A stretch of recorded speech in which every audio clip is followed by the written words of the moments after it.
لله الأكرم الذي خلق الإنسان وكرمه وعلمه من البيان ما لم يعلم فسبحان الذي لا يحصى امتنانه باللسان ولا بالقلم ونشهد أن لا إله إلا الله وحده لا شريك له ونشهد أن محمدا عبد الله ورسوله الذي أرسله بالحق بشيرا ونذيرا وداعيا إلى الله بإذنه وسراجا منيرا أما بعد فأعوذ بالله من الشيطان الرجيم بسم الله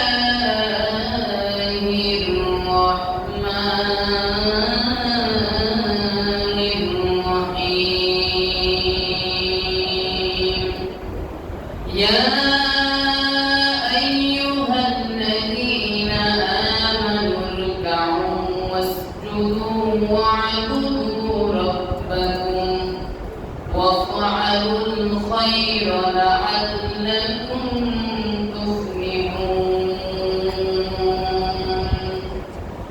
وقال الله تعالى في كلامه المجيد وفي فرقانه الحميد يا أيها الذين آمنوا صلوا عليه وسلموا تسليما اللهم صل على سيدنا مولانا محمد وعلى آل سيدنا مولانا محمد تهجد رجعنا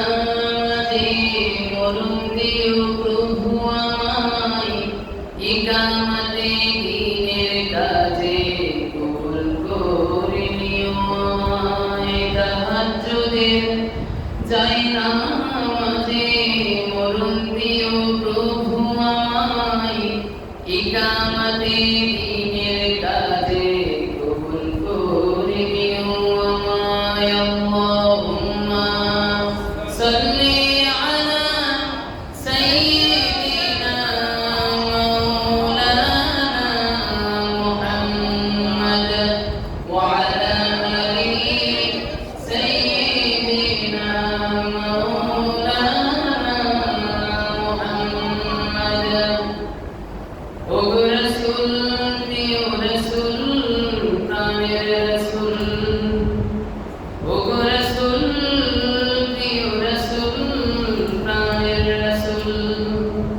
তোমারি জন্যে বিশ্বে মোরা আলো পেয়েছি পেয়েছি কুল ওগো রাসূল প্রিয় রাসূল প্রাণের রাসূল ওগো রাসূল প্রিয় রাসূল প্রাণের রাসূল আল্লাহুম্মা সাল্লি আলা সাইয়্যিদিনা মাওলানা মুহাম্মদ وعلى آل سيدنا مولانا محمد الحمد لله সমস্ত শুকর ও সুজুদ সেই মহান রব্বুল ইজ্জাতের দরবারে যে মহান রব্বে কারীম আমাদেরকে ভালোবেসে মায়া করে মহব্বত করে তার অসংখ্য অগণিত বান্দাদের মধ্য থেকে আমাদেরকে তার পবিত্র আলোচনা শোনার তৌফিক দান করেছেন, সেজন্য রব্বে কারীমের শুকরিয়া জ্ঞাপন করছি। আলহামদুলিল্লাহ। দুরূদ পেশ করছি মানবতার মুক্তির দূত সাইয়্যিদুল আম্বিয়া ইমাম মুস্তাফাইন সরদারে দু আলম মুহাম্মদুর রাসূলুল্লাহ সাল্লাল্লাহু আলাইহি ওয়াসাল্লাম। সম্মানিত হাজিরিন, আজকে আমি আপনাদের সামনে নামাজের গুরুত্ব এবং ফজিলত নিয়ে কিছু আলোচনা করার চেষ্টা করব ইনশাআল্লাহ তাআলা। প্রথমত আমরা জানব নামাজ এর পরিচয় কি। আমরা যে শব্দের সাথে পরিচিত নামাজ, মূলত এই নামাজ হচ্ছে ফার্সি শব্দ। কি শব্দ? ফার্সি শব্দ। আমাদের দেশে, শুধু আমাদের দেশে না, পুরো বিশ্বের মধ্যে যারা নাস্তিকবাদে বিশ্বাসী, যারা আল্লাহ অর্থাৎ কোন সৃষ্টিকর্তা আছে বলে বিশ্বাস করে না, এমন ব্যক্তিরা তারা বলে থাকে যে নামাজ এটা কোরআনে নাই। নাস্তিক ছাড়াও নামে মুসলিম এমন কিছু ব্যক্তি আমাদের দেশেও আছে যারা বলে নামাজ বলতে কিছু নাই। যুক্তি কি? তারা যুক্তি দেখায় যে নামাজ কোরআনের মধ্যে নাই, তার মানে এটা পড়ার কোনো বাধ্যবাধকতা নাই, আবশ্যকতা নাই। এখন বুঝতে হবে, আমরা একটু আগেই বলেছি নামাজ যে শব্দটা এটা হচ্ছে ফার্সি শব্দ। কি শব্দ? ফার্সি। আর কুরআনুল কারীম এটা কোন ভাষায় নাযিলকৃত? আরবি। কোন ভাষা? একটা হলো ফার্সি। প্রত্যেকটা ভাষা, ওই ভাষা নাজিল হয়েছে, ওই ভাষাবিদরা এটা উৎপত্তি করেছে, উদ্ভাবন করেছে ওই ভাষাভাষী যারা, ওই ভাষা যারা বোঝে তাদের জন্য। কুরআন আল্লাহ রাব্বুল আলামিন আরবিতে নাজিল করেছেন, যেটা আরবিতে নাজিলকৃত কিতাব। এই কিতাবের মধ্যে কি ফার্সি, ইংরেজি, বাংলা এগুলা ইনক্লুড হওয়ার সম্ভাবনা আছে? নাই। এগুলা যে এর ভিতরে ঢুকবে এর কোনো সম্ভাবনা নেই। কারণ আল্লাহ তাআলা কোরআনের মধ্যে বলে দিয়েছেন যে লা তাবদীলা লিকালিমাতিল্লাহ। আল্লাহর কোরআনের একটা শব্দ এটা দুনিয়ার কারো ক্ষমতা নাই পরিবর্তন করার। কি করার? পরিবর্তন করার ক্ষমতা কারো নাই। সুতরাং নামাজ যেহেতু ফার্সি শব্দ, কোরআন যেহেতু আরবি ভাষায় নাযিলকৃত, সেহেতু আরবি ভাষায় নাযিলকৃত গ্রন্থের মধ্যে, আল্লাহ রাব্বুল আলামিনের সংরক্ষিত কিতাবের মধ্যে ফার্সি ভাষা আসার, ঢোকার কোনো সম্ভাবনা নাই। তো যারা বলে যে নামাজ কোরআনে নাই, মূলত নামাজ শব্দটা কোরআনে নাই, নামাজ শব্দটা কোরআনে নাই। তাহলে নামাজ কেন আমরা পড়ি? হ্যাঁ, নামাজ যে শব্দটা, এটার আরবি প্রতিশব্দ হচ্ছে as-সালাত। আরবি শব্দ কি? as-সালাত। ভালোভাবে বুঝতে হবে। তাহলে কেউ যখন আপনাকে এরকম একটা চ্যালেঞ্জ ছড়িয়ে দিবে বা একটা যুক্তি ছেড়ে দিবে যে নামাজ তো কোরআনে নাই, কেন পড়বো আমি, তখন আপনি কিভাবে উত্তর দিবেন? ভালোভাবে শুনলে এটা তাহলে ওই সময় প্রতিউত্তর দিতে পারবেন। নামাজ যে শব্দটা এটা হচ্ছে ফার্সি শব্দ, আর এর আরবি প্রতিশব্দ যেটা সেটা হচ্ছে as-সালাত। সেটা কি? as-সালাত। কুরআন যেহেতু আরবি, আল্লাহ তাআলা আরবি শব্দটাই কোরআনে এনেছেন সালাত।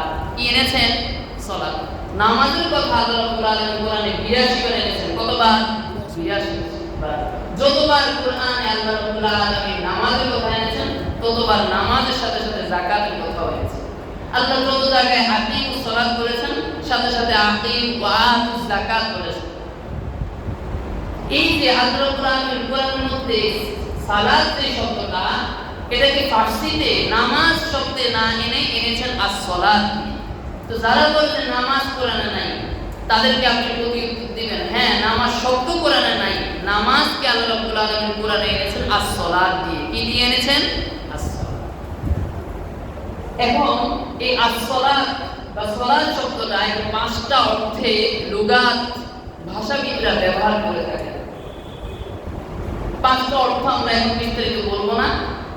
আমরা এতটুকু জানবো যে সালাতকে যখন নির্দিষ্ট কোনো ইবাদতের সাথে সম্পৃক্ত করা হয়, তখন এটা নামাজকেই বোঝায়, যার মধ্যে তাআদিল আরকান থাকবে, নির্দিষ্ট রুকু থাকবে, সিজদা থাকবে, তারপর তাকবীর থাকবে, এইরকম যে বিষয়টার মধ্যে থাকবে, যে বিষয় এই বিষয়গুলো নিয়ে যেটা ইনক্লুড থাকবে সেটাকেই বলা হয় কি as-সালাত বা নামাজ।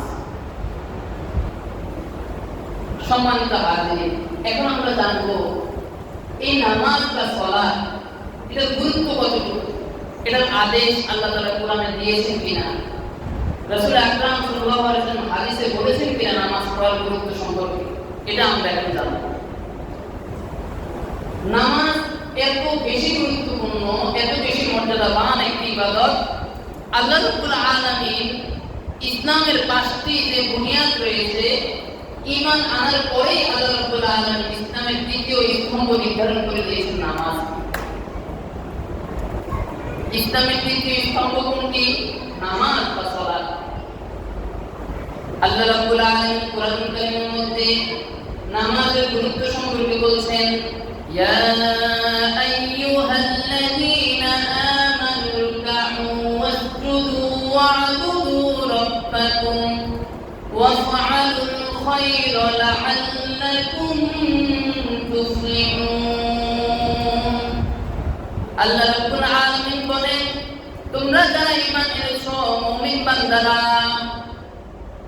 আমানু, আল্লাহ রাব্বুল আলামিন মুমিনদেরকে ইন্ডিকেট করে বলছেন, ইরকাউ ওয়াসজুদু ওয়া'বুদু রাব্বাকুম, তোমরা রুকু করো, ওয়াসজুদু, তোমরা সিজদা করো, ওয়া'বুদু রাব্বাকুম, এবং তোমাদের প্রভুর ইবাদত করো, ওয়াফআলুল খায়রা, সকল কল্যাণকর কাজগুলো তোমরা করো। এর বিনিময়ে কি হবে? আল্লাহ বলছেন, লা'আল্লাকুম তুফলিহুন, এই কাজগুলো যদি তোমরা করো, রুকু করো, সিজদা করো এবং ভালো ভালো আমলগুলো যদি তোমরা করো, আল্লাহর ইবাদত বন্দেগী ভালোভাবে করো, অবশ্যই অবশ্যই তোমরা সফলকাম হয়ে যাবে। সুবহানাল্লাহ। আল্লাহ রাব্বুল আলামিন কোরআন কারীমের মধ্যে লাআল্লাহ শব্দ যখন ব্যবহার করেন, লাআল্লাহর সাধারণত অর্থ হচ্ছে সম্ভাবনা। কি বোঝায়? সম্ভাবনা। আমরা বান্দারা যখন বলবো, তখন যে কোনো কাজ যখন আমরা একজন আরেকজনকে বলবো, তখন ওই কাজ ভবিষ্যতে করতেও পারি আবার নাও করতে পারি, এরকম সন্দেহাতীত আমাদের কথার মাঝে সন্দেহ থাকতে পারে। কিন্তু যিনি আহকামুল হাকিমিন, রাজাদিরাজ, মহান রব্বুল আলামিন, তার কথার মাঝে কোনো সন্দেহ আছে? কোনো সন্দেহ নেই। আল্লাহ তাআলা যা বলেছেন, যা বলছেন তা অবশ্যই অবশ্যই হবে, এতে কোনো সন্দেহ নেই। এজন্য আল্লাহ যখন কোরআন কারীমের মধ্যে লাআল্লাহ শব্দ ব্যবহার করে, তখন সেটার সম্ভাবনা অর্থ বোঝায় না, সেটা আবশ্যকতার অর্থ দেয়। এজন্য আল্লাহ বলছেন লাআল্লাকুম তুফলিহুন, তাহলে অর্থ হবে অবশ্যই অবশ্যই তোমরা সফলকাম হবে। কারা? যারা রুকু করে, যারা সিজদা করে, যারা আল্লাহ রাব্বুল আলামিনের ইবাদত করে, ভালো ভালো কাজ করে, আল্লাহ তাআলা তাদের ব্যাপারে বলছেন তারা অবশ্যই অবশ্যই সফলকাম হয়ে যাবে। আল্লাহ রাব্বুল আলামিন নামাজ প্রতিষ্ঠার ব্যাপারে আদেশ দিয়ে কোরআন কারীমের মধ্যে বলছেন, আকিমুস সালাতা ওয়া আতুজ যাকাতা ওয়ারকাউ মা'আর রাকিঈন। আল্লাহ রাব্বুল আলামিন বলেন, আকিমুস সালাতা, তোমরা নামাজ প্রতিষ্ঠা করো, ওয়া আতুজ যাকাতা, যাকাত প্রদান করো, ওয়ারকাউ মা'আর রাকিঈন, আর যারা আল্লাহ রাব্বুল আলামিনের সামনে বিরাজমান হয়, রুকুকারী, তাদের সাথে তোমরা রুকু করো। প্রথম আয়াত আমরা জানলাম আল্লাহ তাআলা বান্দাদেরকে, মুমিন বান্দাদেরকে ইন্ডিকেট করে বলছেন যে তোমরা রুকু করো, সিজদা করো। পরবর্তী আয়াতেও আল্লাহ তাআলা বলছেন যে তোমরা রুকু করো। ও মুমিন বান্দারা, তোমরা যারা ঈমান এনেছো, তোমরা রুকু করো, নামাজ প্রতিষ্ঠা করো, রুকু করো। যারা রুকু করে তাদের সাথে রুকু করো।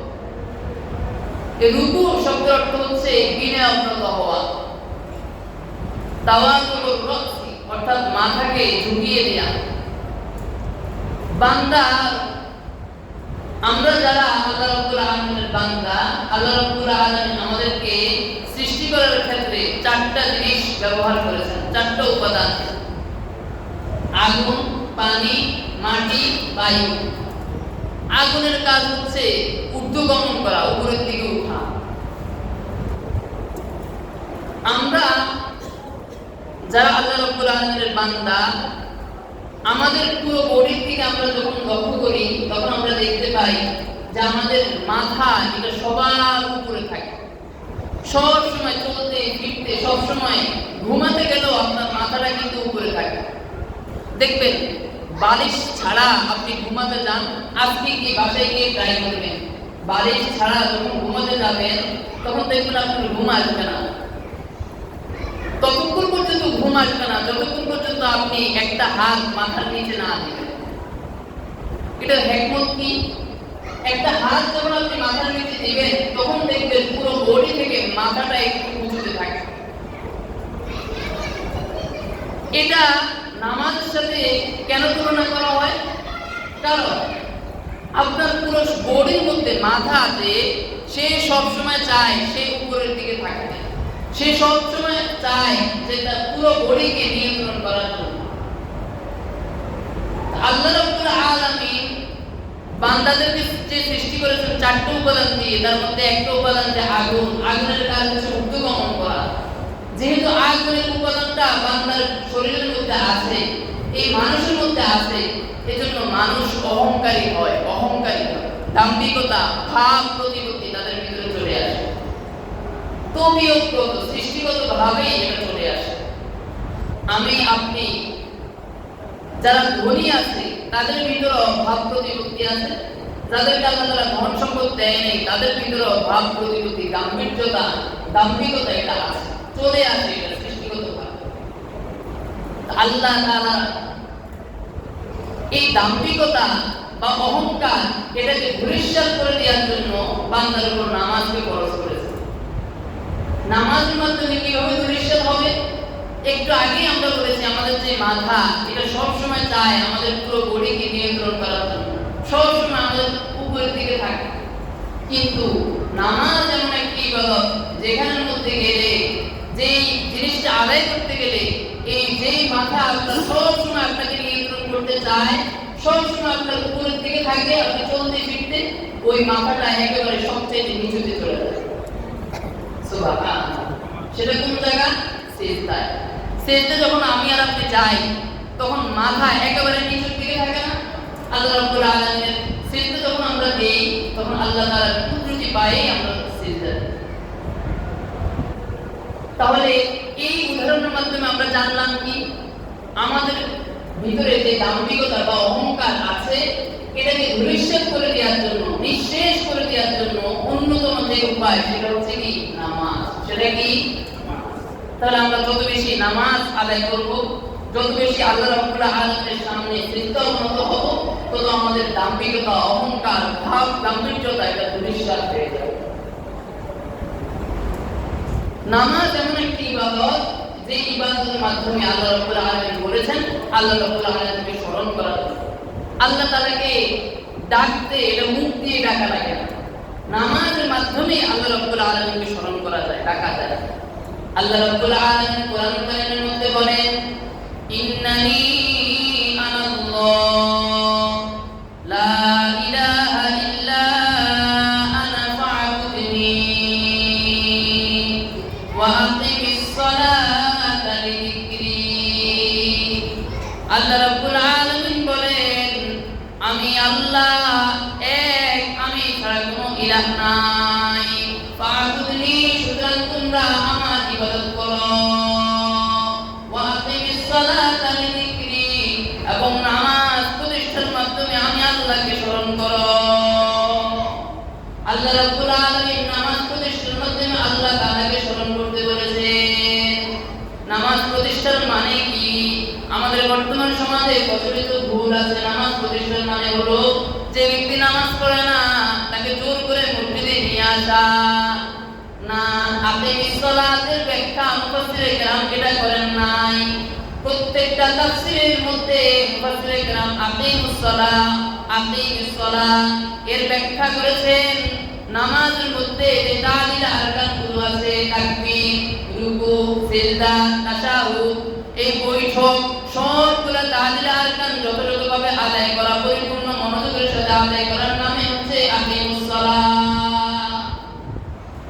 যখন আপনি তাকবীর দিবেন, কাজ আর কানের লতি এর মাঝ বরাবর যদি রাখতে পারেন তাহলে আপনার নামাজটা আকিমুস সালাতের অন্তর্ভুক্ত হবে। রুকু দেওয়ার সময় আপনার পিঠ, ঘাড়, মাথা যদি একেবারে সমান থাকে তাহলে আপনার নামাজটা আকিমুস সালাতের অন্তর্ভুক্ত হবে। সিজদায় যাওয়ার পরে আপনার পিঠ আর মাথা যদি এইভাবে ঢালু সমান থাকে বরাবর তাহলে আপনার নামাজটা আকিমুস সালাতের অন্তর্ভুক্ত হবে।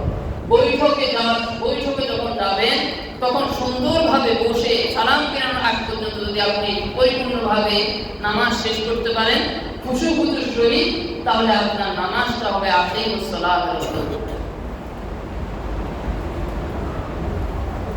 সম্মানিত হাজিরিন, আল্লাহ রাব্বুল আলামিন আমরা বান্দাদের উপর যে নামাজকে ফরজ করেছেন এই নামাজ 5টি ভাগে আল্লাহ তাআলা ভাগ করে দিয়েছেন।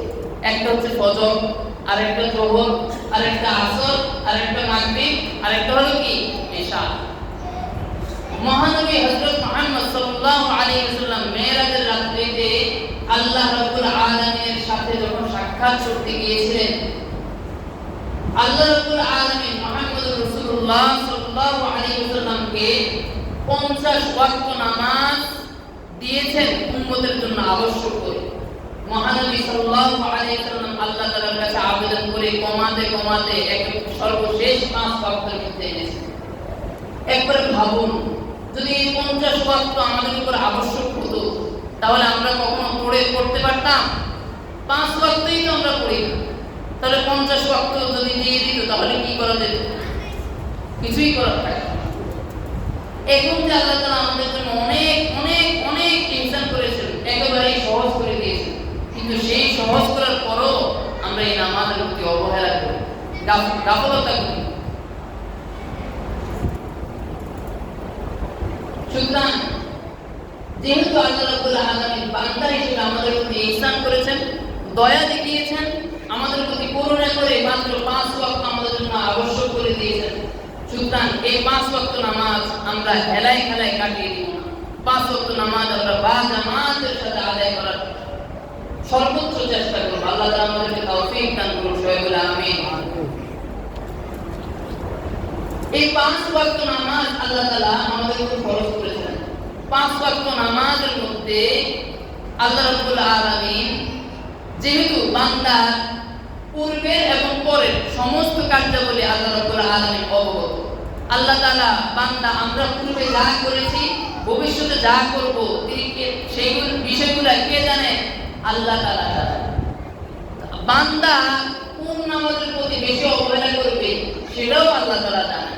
এজন্য আল্লাহ তাআলা রাব্বুল আলামিন 5 ওয়াক্ত নামাজের মধ্যে যেহেতু বান্দারা ফজরের নামাজে বেশি অবহেলা করে, ঘুমের মধ্যে কাটিয়ে দেয়, আসরের নামাজের মধ্যে বেশি অবহেলা করে, খেলাধুলার মাঝে কাটিয়ে দেয়, দোকানপাটে আড্ডা দেওয়ার মাঝে কাটিয়ে দেয়, এজন্য আল্লাহ তাআলা স্পেশাল ভাবে ফজরের নামাজের জন্য আয়াত নাযিল করেছেন, আবার আসরের নামাজের জন্য আয়াত নাযিল করেছেন। আল্লাহ রাব্বুল আলামিন ফজরের নামাজের গুরুত্ব সম্পর্কে আল্লাহ রাব্বুল আলামিন কোরআন কারীমের মধ্যে বলেন, আকিমিস সালাতা লিদুলুকিশ শামসি ইলা গাসাকিল লাইলি ওয়া কুরআনাল ফাজর ইন্না কুরআনাল ফাজরি কানা মাশহুদা। আল্লাহ রাব্বুল আলামিন বলেন, সূর্য ঢলে পড়ার পর থেকে রাতের অন্ধকার পর্যন্ত তোমরা নামাজ কায়েম করো, ওয়া কুরআনাল ফাজর এবং ফজরের কুরআন অর্থাৎ ফজরের নামাজ তোমরা আদায় করো। ইন্না কুরআনাল ফাজরি কানা মাশহুদা, কেননা ফজরের নামাজের সময় যখন কুরআন তেলাওয়াত করা হয় তখন আল্লাহ রাব্বুল আলামিনের পক্ষ থেকে ফেরেশতারা হাজির হয়ে যায়। সুবহানাল্লাহ। আল্লাহ রাসূল সাল্লাল্লাহু আলাইহি ওয়াসাল্লাম ইন্না কুরআনাল ফাজরি কানা মাশহুদা এর ব্যাখ্যায় রাসূল আকরাম সাল্লাল্লাহু আলাইহি ওয়াসাল্লাম হাদিসের মধ্যে বলেন, ইয়াতাআকাবুনা ফীকুম মালাইকাতুন বিল-লাইলি ওয়া মালাইকাতুন বিন-নাহার ওয়া ইয়াজতামিউনা ফী সালাতিল ফাজরি ওয়া সালাতিল আসর। রাসূল আকরাম সাল্লাল্লাহু আলাইহি ওয়াসাল্লাম বলেন, আল্লাহ রাব্বুল আলামিনের পক্ষ থেকে ফেরেশতারা 2 ওয়াক্ত নামাজের সময় আসর এবং ফজর এই 2 ওয়াক্ত নামাজের সময় 2টা দলে ভাগ ভাগ হয়ে আল্লাহর পক্ষ থেকে ফেরেশতারা নামাজি ব্যক্তিদের কাতারে শামিল হয়ে যায়। তাহলে নামাজের ফজিলত তো আছেই, এটা একটু পরে আমরা বলবো। প্রত্যেক 5 ওয়াক্ত নামাজের ফজিলত অনেক অনেক বেশি। স্পেশাল ভাবে আল্লাহ রাব্বুল আলামিন আবার ফজর এবং আসরের গুরুত্ব এবং ফজিলত আবার বর্ণনা করে দিয়েছে। এজন্য আমাদেরকে 5 ওয়াক্ত নামাজ তো আমরা পড়বই, স্পেশাল ভাবে আমরা ফজর এবং আসর এই 2 ওয়াক্ত নামাজের প্রতি বেশি গুরুত্ব দেব ইনশাআল্লাহ। সন্ধ্যা রাতে তাড়াতাড়ি শোয়ার চেষ্টা করব, তাহলে শেষ রাতে তাড়াতাড়ি উঠে যাবে। সন্ধ্যা রাতে তাড়াতাড়ি ঘুমিয়ে পড়ার ব্যাপারে আল্লাহ রাসূল সাল্লাল্লাহু আলাইহি ওয়াসাল্লাম হাদিসের মধ্যে ঘোষণা দিয়ে বলেছেন। রাসূল সাল্লাল্লাহু আলাইহি ওয়াসাল্লাম সব সময় সন্ধ্যা রাতে তাড়াতাড়ি শুয়ে যেতেন, আবার ফজরের আগে আগে তাহাজ্জুদের সময় উঠে গিয়ে তাহাজ্জুদ পড়তেন। রাসূল সাল্লাল্লাহু আলাইহি ওয়াসাল্লাম 8 রাকাত তাহাজ্জুদ পড়তেন, আমরা তো 1 রাকাতেই পড়তে পারি না। আল্লাহ রাসূল সাল্লাল্লাহু আলাইহি ওয়াসাল্লাম নিয়মিত 8 রাকাত করে তাহাজ্জুদের নামাজ পড়তেন, 2 করে 8 রাকাত করে তাহাজ্জুদের নামাজ পড়তেন, হাদিসের মধ্যে পাওয়া যায়। তো আল্লাহ রাব্বুল আলামিন আমাদেরকে ফজর এবং আসর এই 2 ওয়াক্ত নামাজের প্রতি বেশি গুরুত্ব দেওয়ার তৌফিক দান করুন, সবাই বলে আমিন। সম্মানিত হাজিরিন, এখন আমরা কিবলা পরিবর্তন সম্পর্কে সংক্ষেপে জানব। রাসূল সাল্লাল্লাহু আলাইহি ওয়াসাল্লাম একদা বনু সালামা গোত্রের মসজিদে সকল সাহাবীদেরকে নিয়ে যোহর কিংবা আসর, কিছু বর্ণনায় এসেছে যোহরের নামাজ, কিছু বর্ণনায় এসেছে আসরের নামাজ। যখন যোহর কিংবা আসরের নামাজে রাসূল সাল্লাল্লাহু আলাইহি ওয়াসাল্লাম সাহাবীদেরকে নিয়ে যখন পড়ছেন বনু সালামা গোত্রের মসজিদে, তখন 2 রাকাত নামাজ শেষ হওয়ার পরে আল্লাহ রাব্বুল আলামিনের পক্ষ থেকে আয়াত নাযিল হয়েছে, ফালানুওয়াল্লিয়ান্নাকা কিবলাতান তারদাহা ফাওয়াল্লি ওয়াজহাকা শাতরাল মাসজিদিল হারাম। মূলত রাসূল আকরাম সাল্লাল্লাহু আলাইহি ওয়াসাল্লাম কিবলা পরিবর্তন যখন হয়েছে দ্বিতীয় হিজরি, তার পূর্ববর্তী সময়ে তার পূর্ব পর্যন্ত মুসলমানদের কিবলা ছিল বাইতুল মুকাদ্দাস। বাইতুল মুকাদ্দাসের দিকে ফিরে মুসলমানরা নামাজ আদায় করত। রাসূল সাল্লাল্লাহু আলাইহি ওয়াসাল্লাম মনে মনে আল্লাহ তাআলার কাছে কামনা করতেন যে আল্লাহ, বাইতুল মুকাদ্দাস থেকে তুমি কিবলাকে বাইতুল্লাহর দিকে অর্থাৎ হেরেমের দিকে পরিবর্তন করে দাও, কাবার দিকে পরিবর্তন করে দাও।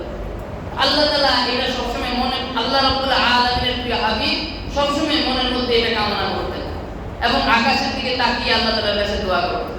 আল্লাহ তাআলা এটা কোরআনের মধ্যে এই আয়াত হুবহু রাসূল যেভাবে চেয়েছেন সেভাবে আল্লাহ তাআলা কোরআনে আয়াত এনেছেন। আল্লাহ রাব্বুল আলামিন বলেন, قد نرى تقلب وجهك في السماء فلنولينك قبلة ترضاها। আল্লাহ রাব্বুল আলামিন বলেন, ও প্রিয় হাবিব, ও আমার প্রিয় হাবিব, প্রিয় বন্ধু, আপনি বারবার যে আমি আল্লাহর দিকে তাকাচ্ছেন, আসমানের দিকে তাকাচ্ছেন, আকাশের দিকে তাকাচ্ছেন, তা আমি দেখছি। অচিরেই আমি অবশ্যই আপনার মনের বাসনা আমি পূরণ করব। আল্লাহ রাব্বুল আলামিন আয়াত নাযিল করে ওহী নাযিল করে রাসূলকে জানিয়ে দিয়েছেন।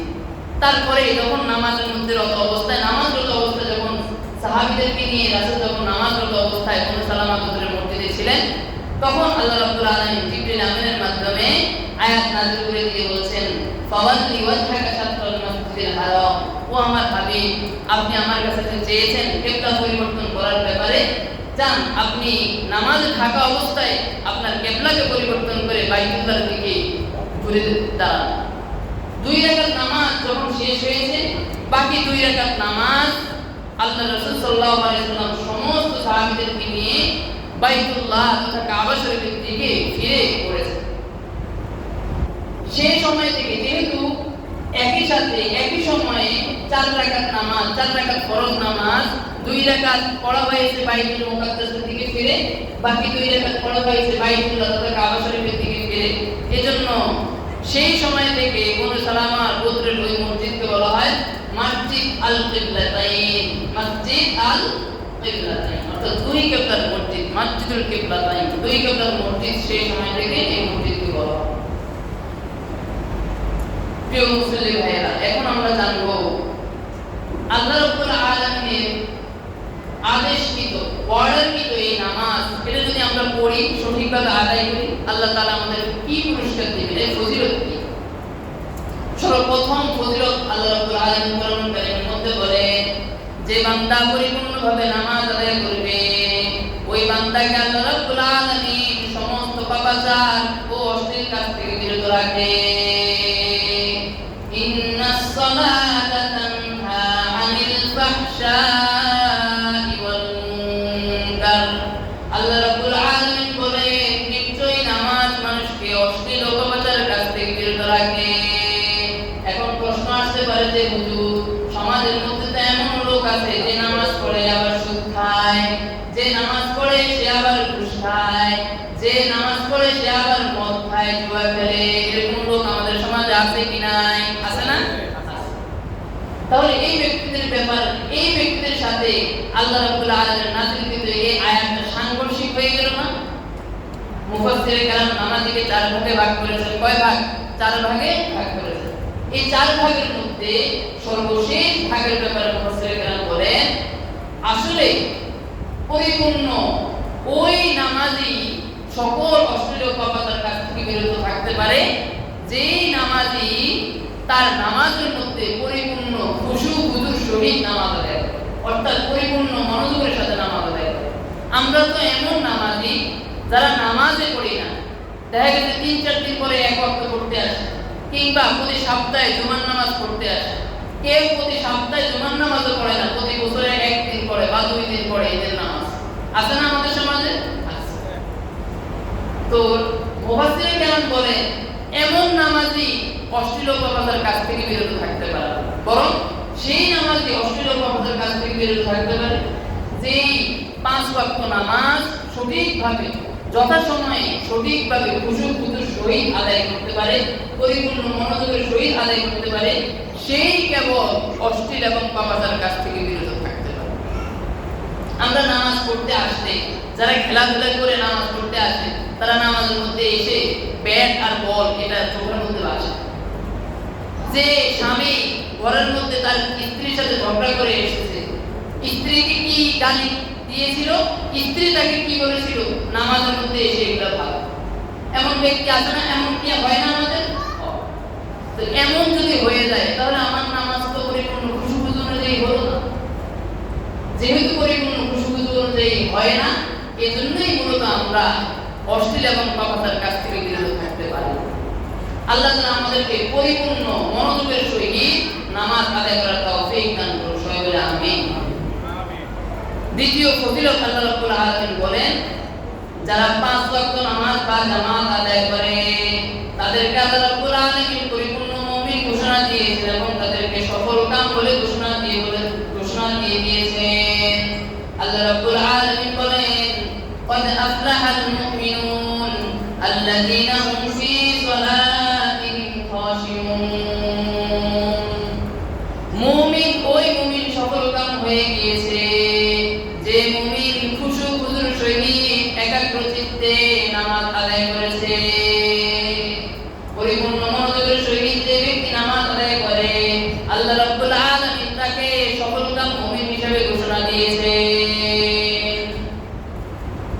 আরেকটি ফজিলত রাসূল বলেন যে বান্দারা 5 ওয়াক্ত নামাজ জামাতের সাথে আদায় করে আল্লাহ তাআলা তাদের ওই বান্দার গুনাহকে মিটিয়ে দেন, গুনাহকে মোচন করে দেন।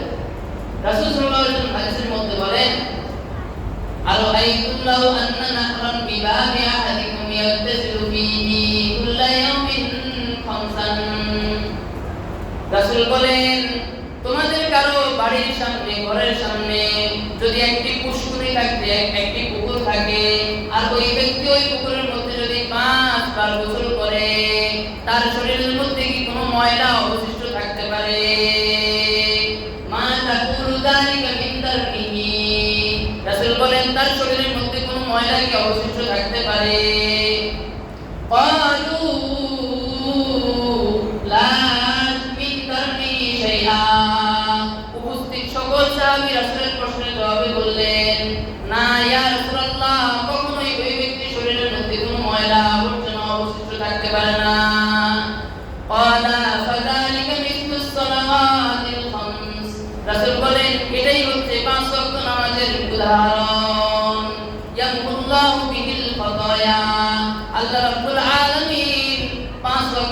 যে বান্দা পরিপূর্ণ খুশু-খুদুর সহিত আদায় করবে, আল্লাহ তাআলা তার সমস্ত গুনাহকে মোচন করে দিবে। সুবহানাল্লাহ। ইয়ানফুল্লাহু বিল খাতায়া। আল্লাহর হাবিব বলেন, আল্লাহ তাআলা ওই বান্দা, ওই নামাজ যে বান্দা আদায় করে পরিপূর্ণ খুশু-খুদুর সহিত, আল্লাহর হাবিব বলেন আল্লাহ তাআলা ওই বান্দার পূর্বের পরে সমস্ত সগীরা গুনাহকে আল্লাহ তাআলা মোচন করে দেন। এজন্য আমাদের উচিত হবে 5 ওয়াক্ত নামাজ বা জামাআত আদায় করা। আল্লাহ তাআলা আমাদেরকে তৌফিক দান করুন। সর্বশেষ ফজিলত আল্লাহ রাব্বুল আলামিন কুরআনুল কারীমের মধ্যে ঘোষণা দিচ্ছেন, যে বান্দা 5 ওয়াক্ত নামাজ যথাসময়ে খুশু-খুদুর সহিত একাগ্র চিত্তে পরিপূর্ণ মনোযোগের সহিত আদায় করবে, আল্লাহ রাব্বুল আলামিন তার চিরস্থায়ী ঠিকানা নির্ধারণ করে রেখেছেন জান্নাত। আল্লাহ রাব্বুল আলামিন বলেন, ওয়াল্লাযীনা হুম আলা সালাতিহিম ইউহাফিযুন উলাইকা ফি জান্নাতিন মুকরামুন। আল্লাহ রাব্বুল আলামিন বলেন, যারা তাদের নামাজের প্রতি যত্নশীল, আল্লাহ রাব্বুল আলামিন তাদের ঠিকানা নির্ধারণ করে রেখেছেন জান্নাত। তাদের ঠিকানা কোথায়? জান্নাত। যারা তাদের নামাজের প্রতি যত্নশীল, আসর শেষ হলে মাগরিবের জন্য তার ইস্তিয়া থাকে যে কখন মুয়াজ্জিন সাহেব আল্লাহু আকবার শুনে দিবে, হাইয়া আলাস সালাহ হাইয়া আলাল ফালাহ বলবে, আর আমি মাগরিবের নামাজে উপস্থিত হয়ে যাব। মাগরিব শেষ হওয়ার পরে যখনই এশার আযান দিবে মুয়াজ্জিন সাহেব, তখনই এশার আযান দেওয়ার আগে আগেই সে মসজিদের দিকে চলে আসে। এমন যত্নশীল যে বান্দা, ওই বান্দার স্থায়ী ঠিকানা, চিরস্থায়ী ঠিকানা আল্লাহ রাব্বুল আলামিন নির্ধারণ করে রেখেছেন জান্নাত। হাশরের ময়দানে আল্লাহ রাব্বুল আলামিনের আরশের ছায়ায় 7 শ্রেণীর ব্যক্তি ছায়া পাবে। কয় শ্রেণীর ব্যক্তি? 7 শ্রেণীর ব্যক্তি। তার মধ্যে এক শ্রেণী হচ্ছে কলবুন মুআল্লাকুন ফিল মাসাজিদ, যাদের অন্তর সব সময় মসজিদের সাথে সম্পৃক্ত ছিল এমন ব্যক্তি। নামাজ আপনার যোহর শেষ হয়েছে, কখন আসরের নামাজ শুরু হবে, কখন আমি আসরের নামাজ পড়ব। আসর শেষ হয়েছে, কখন মাগরিবের আযান দিবে, মাগরিব আমি পড়ব। আল্লাহ রাব্বুল আলামিনের সিজদায় অবনত হব, আল্লাহ রাব্বুল আলামিনের সামনে রুকু করব, সিজদা দিব, তার সামনে মাথা অবনত করব। এই চিন্তায় যে বান্দা মশগুল থাকে, ওই বান্দাকে আল্লাহ রাব্বুল আলামিন কাল কিয়ামতের ময়দানে তার আরশের ছায়ার নিচে ছায়া দিবে। সুবহানাল্লাহ। আমরা সবাই কি চাই না কাল কিয়ামতের ময়দানে, সেই বিভীষিকাময় ময়দানে, সেই হাসরের মাঠে আমরা কি আল্লাহ রাব্বুল আলামিনের আরশের নিচে ছায়া পেতে চাই না? অবশ্যই আমরা চাই। আল্লাহ তাআলা আমাদেরকে 5 ওয়াক্ত নামাজ বা জামাত পড়ার তৌফিক দান করুন। কবি নামাজি ব্যক্তি চিরস্থায়ী ঠিকানা সম্পর্কে বলছেন, জান্নাত মে মাকা আপনি বানাতে নামাজি, जन्नत में मका अपने बनाते नमाजी, मस्जिद में बड़ी शौक से जाते नमाजी, मस्जिद में बड़ी शौक से जाते नमाजी। কবি সাহেব বলছেন, আল্লাহ রাব্বুল আলামিন নামাজি ব্যক্তির চিরস্থায়ী ঠিকানা নির্ধারণ করে রেখেছেন জান্নাত। যে ব্যক্তি, যে বান্দার অন্তর সব সময় মসজিদের সাথে সম্পৃক্ত থাকে, ওই বান্দার জন্য আল্লাহ রাব্বুল আলামিন চিরস্থায়ী ঠিকানা নির্ধারণ করে রেখেছেন জান্নাত। এজন্য আমাদের অন্তর, আমাদের দিল, আমাদের মন সবসময় মসজিদের সাথে সম্পৃক্ত রাখতে হবে। আপনার দোকানপাট আছে, ব্যবসা বাণিজ্য আছে, আপনার বিবি বাচ্চা আছে, পরিবার আছে, এগুলোর দোহাই দিয়ে আল্লাহ রাব্বুল আলামিনের ফরজ বিধান নামাজকে অবহেলা করা যাবে না। কাল কিয়ামতের ময়দানে আপনার ব্যবসা বাণিজ্য, আপনার বন্ধু বান্ধব, আপনার বিবি বাচ্চা, এরা কোনোই কাজে আসবে না।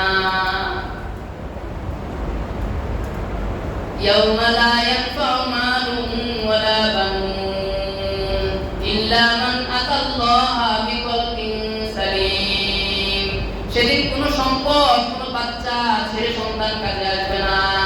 শুধুমাত্র কাজে আসবে তাকওয়াবান, আল্লাহ রাব্বুল আলামিনের ভয়ে যে বান্দার অন্তর প্রকম্পিত হয়, এমন অন্তর নিয়ে যদি কাল হাসরের ময়দানে আমরা হাজির হতে পারি আল্লাহর সামনে, তাহলে সেটাই হবে আমাদের পরিপূর্ণ সফলতা।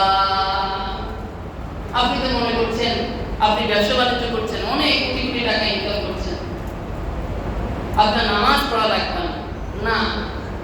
প্রিয় ভাই, আপনার এই দুনিয়া আপনি কতদিন আছেন? যদি আখিরাতের সাথে তুলনা করতে চান, তাহলে দেখা গেছে একদিন কিংবা 2 দিনের সমান পরিমাণ আপনি এই দুনিয়াতে আছেন। আপনার দুনিয়ায় আল্লাহ রাব্বুল আলামিন 30, 40, 50, 60, 70 যত বছর হায়াত দিয়েছেন, এই হায়াতটা পরকালীন জীবনে একদিন কিংবা 2 দিনের সমান। কিন্তু এই একদিন কিংবা 2 দিনের সময়ে আমরা আল্লাহ রাব্বুল আলামিনের যে হুকুম আহকাম, আল্লাহ তাআলার যে আদেশ, এগুলো আমরা যথাযথভাবে আদায় করি। অথচ তিনিই তো আমাদেরকে মায়া করে, মহব্বত করে, ভালোবেসে মুসলিম পরিবারে জন্মগ্রহণ করার তৌফিক দিয়েছেন। আল্লাহ যদি তৌফিক না দিতেন, কখনো কি আমরা মুসলিম পরিবারে জন্মগ্রহণ করতে পারতাম? কখনোই পারতাম না। রাসূল সাল্লাল্লাহু আলাইহি ওয়াসাল্লাম হাদিসের মধ্যে বলেন, প্রত্যেক বনি আদম অর্থাৎ আদম সন্তান ইসলামী ফিতরত, ইসলামের উপর মুসলিম হিসেবে জন্মগ্রহণ করে। জন্মগ্রহণ করার পরে তার পিতা কিংবা তার মাতা, আত্মীয় স্বজন, পরিবার বর্গ তাকে ইহুদি কিংবা খ্রিস্টান বানিয়ে। আল্লাহ রাব্বুল আলামিন যে আমাদেরকে জন্মগ্রহণের পর থেকে অদ্যাবধি এই ঈমানের উপর অবিচল থাকার তৌফিক দিয়েছেন, এটা তো আল্লাহ তাআলার খাস রহমত ছাড়া কিছু না। আল্লাহ তাআলার কাছে আমরা সবসময় চাইবো আল্লাহ যেন কিয়ামত পর্যন্ত আমাদেরকে ঈমানের উপর অবিচল থাকার তৌফিক দান করেন, এবং ঈমানি হালাতে যেন আল্লাহ তাআলা আমাদেরকে মৃত্যু নসিব করেন। সবাই বলে আমিন। ঈমানের পথে অবিচল থেকে আমার মরণ যেন হয়। ঈমানের পথে অবিচল থেকে আমার মরণ যেন হয়। ঈমানের পথে অবিচল থেকে আমার মরণ যেন হয়। তোমারই কাছে বিনতি আমার, তোমারই কাছে বিনতি আমার, মহামহিম দয়াময়। ঈমানের পথে অবিচল থেকে আমার মরণ যেন হয়। ঈমানের পথে অবিচল থেকে আমার মরণ যেন হয়। সবাই আমিন। আল্লাহ রাব্বুল আলামিন আমাদেরকে নামাজের গুরুত্ব এবং ফজিলত বুঝে 5 ওয়াক্ত নামাজ বা জামাত আদায় করার তৌফিক দান করুন। সবাই বলে আমিন। সম্মানিত মুসলিম ভাইরা, এই মসজিদ এতটুকু পর্যন্ত আল্লাহ রাব্বুল আলামিনের দয়া এবং আল্লাহ রাব্বুল আলামিনের একান্ত অনুগ্রহের মাধ্যমে এতটুকু পর্যন্ত এসেছে। এর সাথে আল্লাহ রাব্বুল আলামিন আপনাদের মাধ্যমে এতটুকু পর্যন্ত এনেছে। দুনিয়াতে আল্লাহ রাব্বুল আলামিন বান্দার সকল নিয়ামতগুলো কিছু স্বয়ং নিজে করেন, কিছু ফেরেশতাদের মাধ্যমে করান, কিছু বান্দার মাধ্যমে বান্দার করান। এই মসজিদের যে কার্যাবলী এতটুকু পর্যন্ত যে এসেছে, এটা আল্লাহ রাব্বুল আলামিনের অনুগ্রহ এবং দয়া ছিল, আর আপনাদের সহযোগিতা, আন্তরিকতা, দান এর মাধ্যমে আল্লাহ তাআলা এতটুকু পর্যন্ত এনেছে। মসজিদের এখন আমাদের যে কাজ সামনে ধরা হবে সেটা হচ্ছে সিলিং এর কাজ। সভাপতি সাহেব গতকালকে বলেছিলেন আমাকে যে আজকে লোক আসার কথা ছিল, আজকালকের ভিতরেই এটার ব্যাপারে কথা বলা হবে, কাজ করার জন্য দিয়ে দেওয়া হবে। দেওয়া হয়েছে। তো এই কাজ, যে কোনো কাজ আপনার মসজিদের কাজ হোক, আপনার ব্যক্তিগত কাজ হোক, সামাজিক কাজ হোক, প্রাতিষ্ঠানিক কাজ হোক, যে কোনো কাজ করার ক্ষেত্রে অর্থ ছাড়া সেই কাজটা বাস্তবায়ন করা সম্ভব হয় না। সিলিং এর ব্যাপারে আমরা আগেও বলেছি, আমাদের প্রায় 1 লক্ষ টাকার মতো লাগে। 1 লক্ষ টাকার মধ্যে থেকে আমাদের প্রায়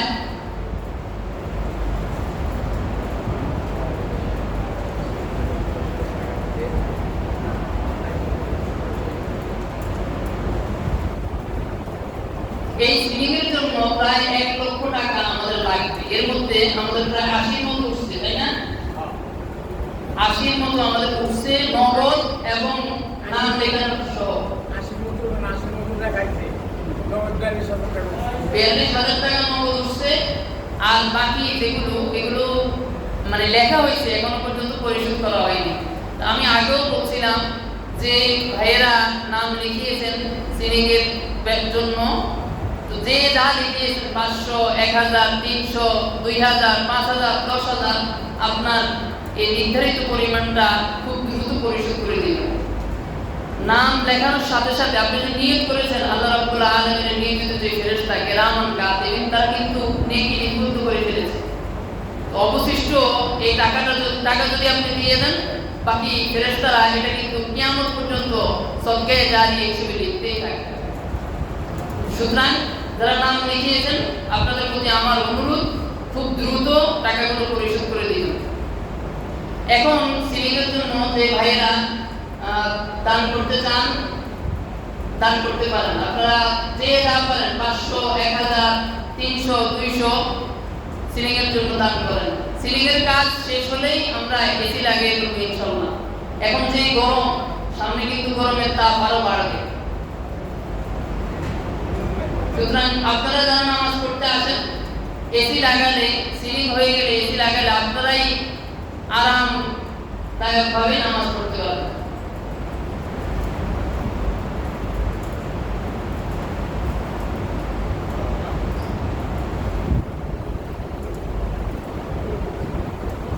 আমাদের সভাপতি সাহেব এবং সিলিং এর জন্য 10,000 টাকা দান করেছেন। সবাই বলে মারহাবা।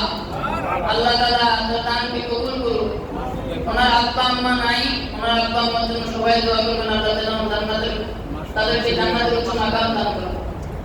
মাসুদ ভাই সিলিং এর জন্য 500 টাকা দান করেছে। আল্লাহ তাআলা ভাইয়ের দানকে কবুল করুন। সবাই বলে আমিন।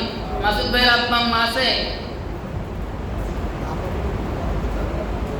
আল্লাহ তাআলা তাদেরকে সুস্থতার সাথে দীর্ঘ হায়াত দান করুন।